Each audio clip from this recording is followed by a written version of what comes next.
EVM নিয়ে আমি এক মহা মুসিবতে আছি।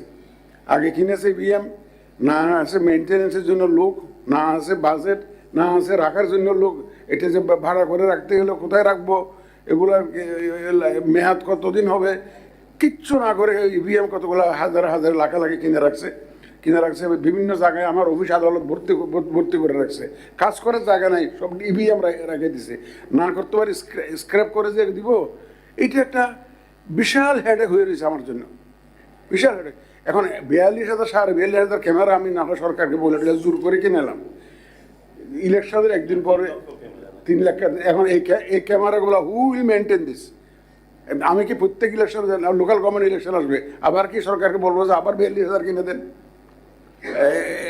এটা তো একটা সব কিছুর একটা প্রায়োগিক বাস্তবিক দিক আছে।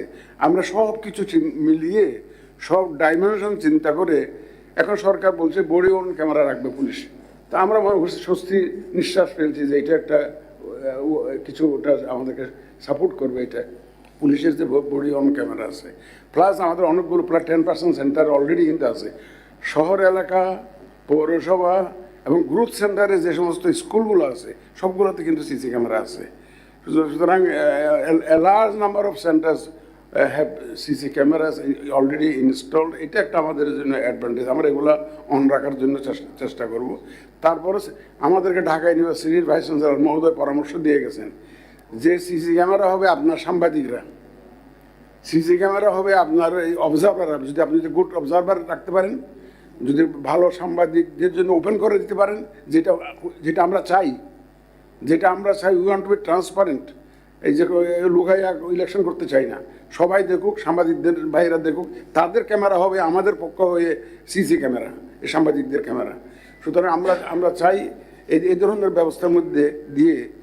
এখন আমরা তো এমন না যে ইচ্ছা হইলো আর একটা আগাই গেলাম, সেরকম সব কিছু বাস্তবিক এবং বাস্তবতা বিবেচনায় নিয়ে একটা স্মার্ট সলিউশন আমাদেরকে আসতে হবে। তো শুধু সেইভাবে আমরা এগিয়ে যাচ্ছি।